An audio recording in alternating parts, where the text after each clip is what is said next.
Okay, good morning, and thank you for joining us. We have a lot to cover this week, but I actually don't think this is going to take us a long time. As usual, if you have any questions, feel free to use the chat feature at any time, and we'll make sure that we will answer any questions that you have. So, getting started this morning, everything is live. Nothing new to announce in terms of project milestones. I suppose it would have been helpful here to talk about the changes to the release of master process that are going to be effective on Monday, August 20th. We've conducted 3 different training sessions on that, as well as we made end-user training available this week on Tuesday, and we'll have that posting and additional resources up and available before the go-live time. So we do have that as a new project milestone, changes to our release off master process. A couple of things that I wanted to talk about this morning. It's really more or less just small updates that we continue to make based on feedback, and a couple of those are revisions to the Notice of Award form. So one of the new changes is that you do not need to add bid amounts for the unsuccessful bidders. So we used to have a field on the NOA form that required you to enter that information. Now you don't need to add that, and I think that's going to be a welcome change for everybody. So that field has been changed, and it now just shows the bidder offer name not selected. Another is we used to have listed on here a box that had a change order justification that you could select, and since the NOA is not used on change orders, we removed that box. So if it looks different, it's just we haven't been using it, and we took off the change order justification from the Notice of Award form. So 2 changes that should make things simpler. One of the things, though, that I wanted to show you today, which we also think will be helpful to you, is to go out and take a look at the ERP error report. So as all of you who are live in ERP or SAP or whichever name you use, and you're seeing your errors come through when you're sending off your purchase orders and you're having syncing issues, we have added a new report, and I'll take you out there and show it to you, and I think this should also be very welcome as an additional resource for you. So get out there.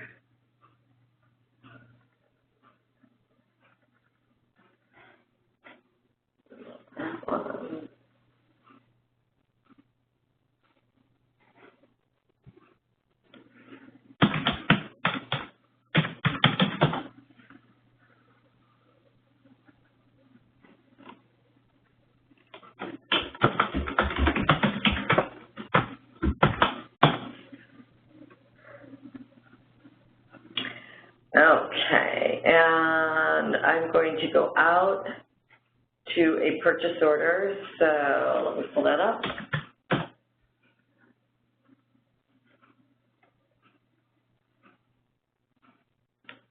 And let me just find the purchase order.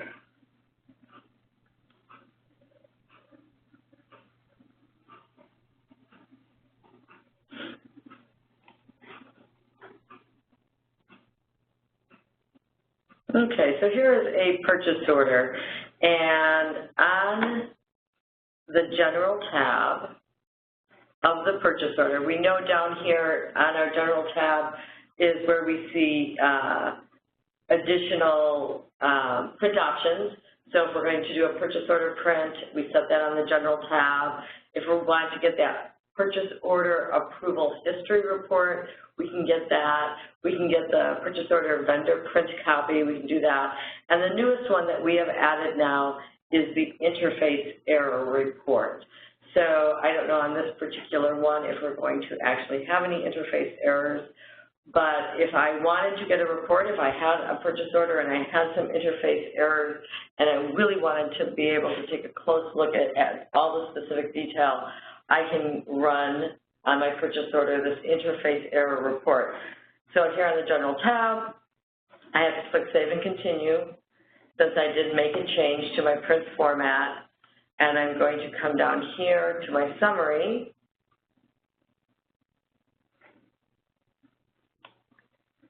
And I'm going to hit print,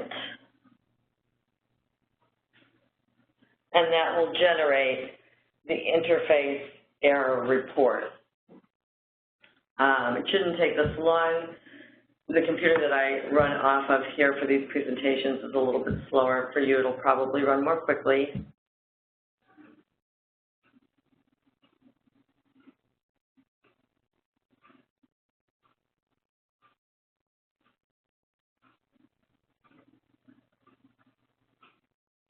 Okay, and so in this particular one, we do not have any errors, so that's good to know. If there were errors, it would list the specific, the agency, the purchaser, and the error string. So you can see the variety of different errors in detail and run that report.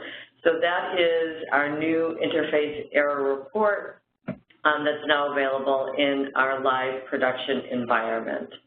It looks like while I was doing that, we received a question.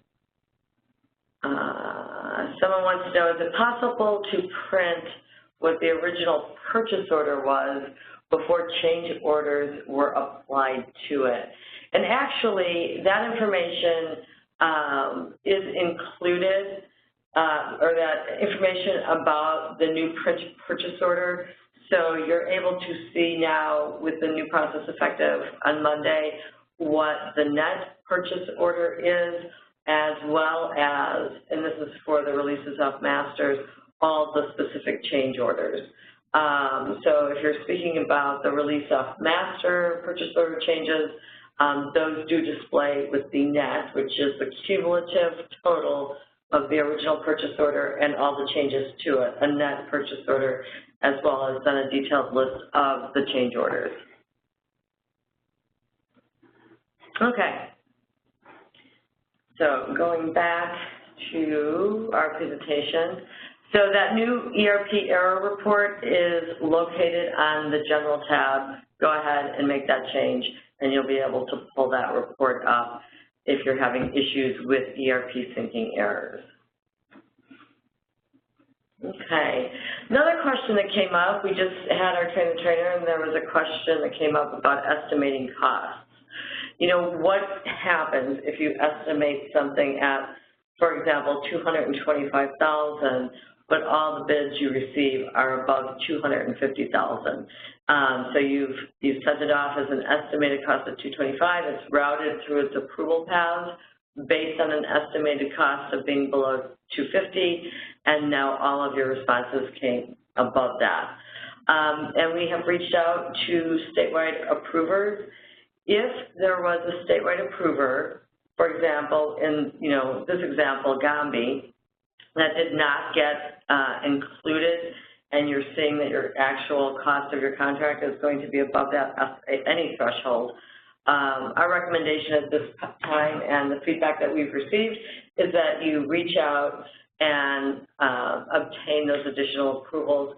So you can either do that by setting a reminder within BidBuy and adding the approver and asking them to provide you a written response as it relates to the particular procurement. So it's not going through that traditional approval path because, you've already gone through the various stages by the time you've received your responses. But you're now bringing in and recording that, exactly what happened. This bid was estimated below $250,000. We now see responses at above $250,000. Can you please provide the approvals you would have provided? So bottom line is, when you exceed a threshold, seek your additional approvals and document them. You can also add them as manual approvers as you go through additional stages. You can do reminders. You can attach written documentation. But that approval must be recorded in the procurement file and maintained within the BidBuy system.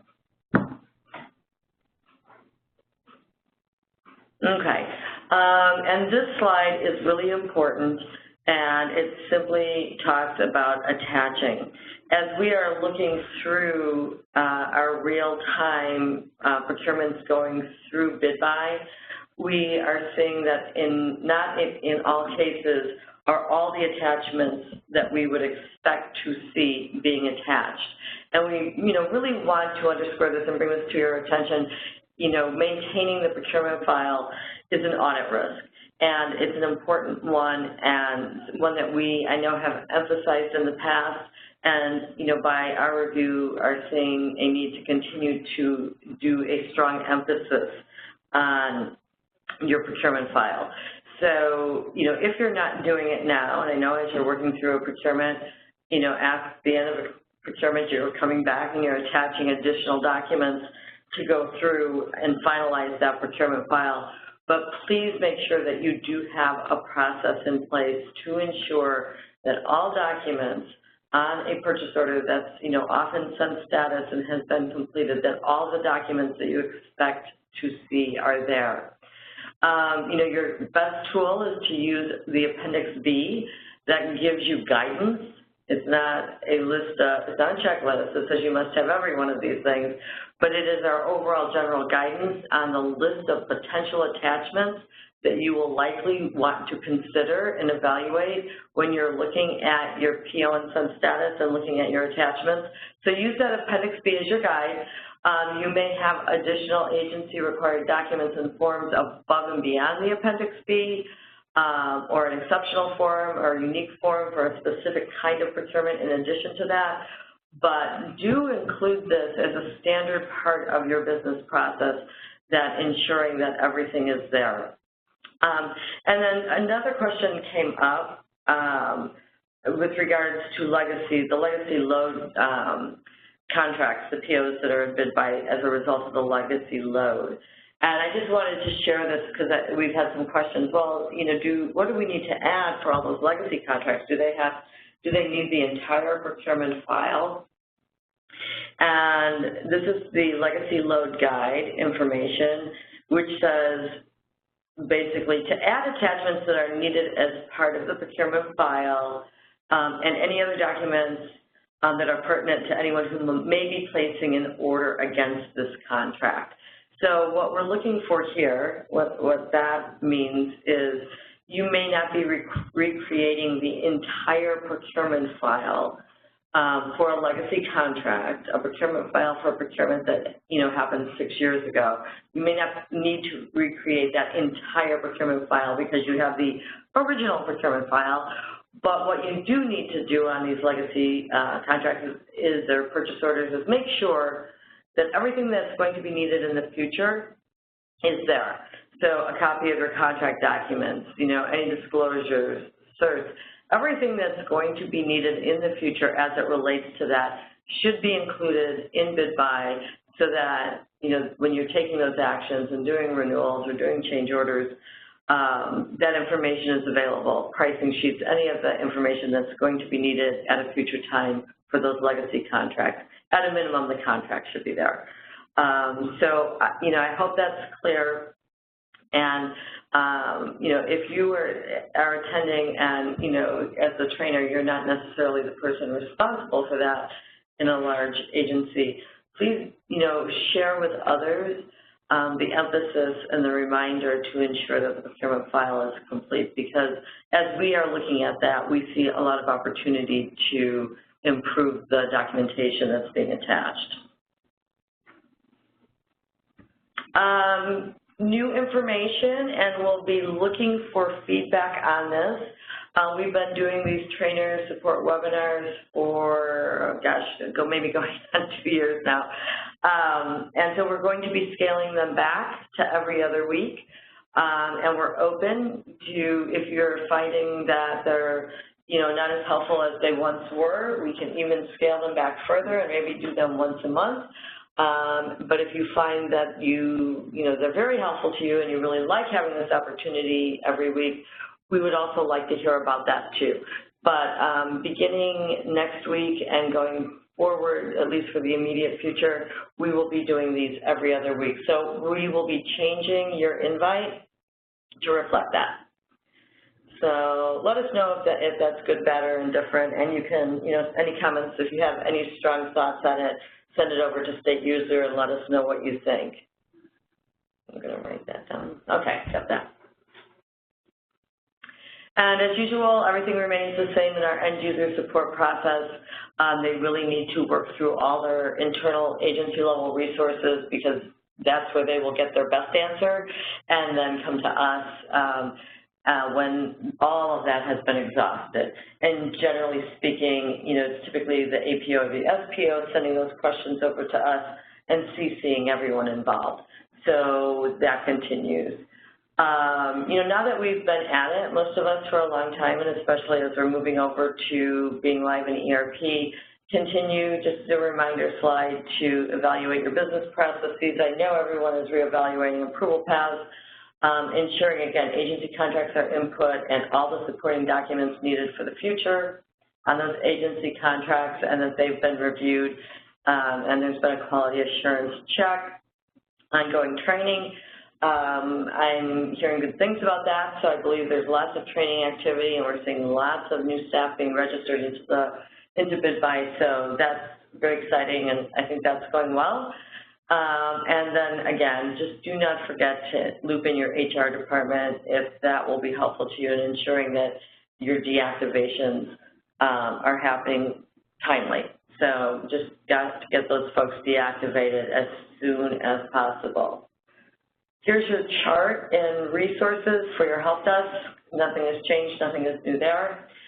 Just always the constant reminder to pick the right one, pick one, and then we'll work with each other if we need to reach out.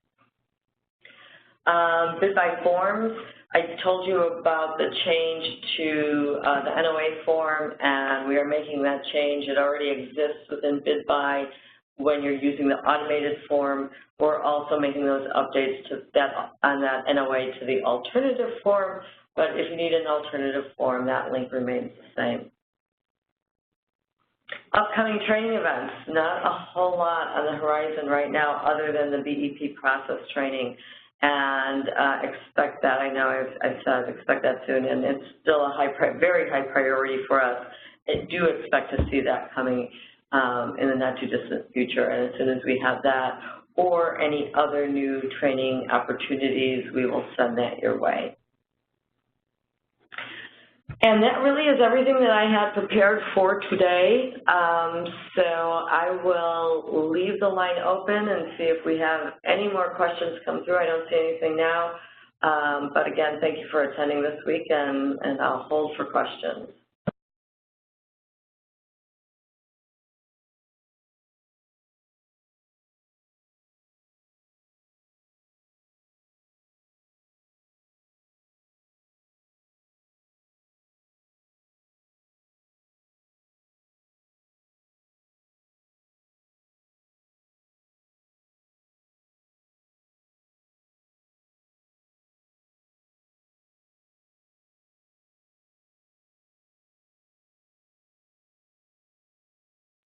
Okay, I don't see any other questions this week, so thank you very much, and we will see you in 2 weeks. Bye-bye.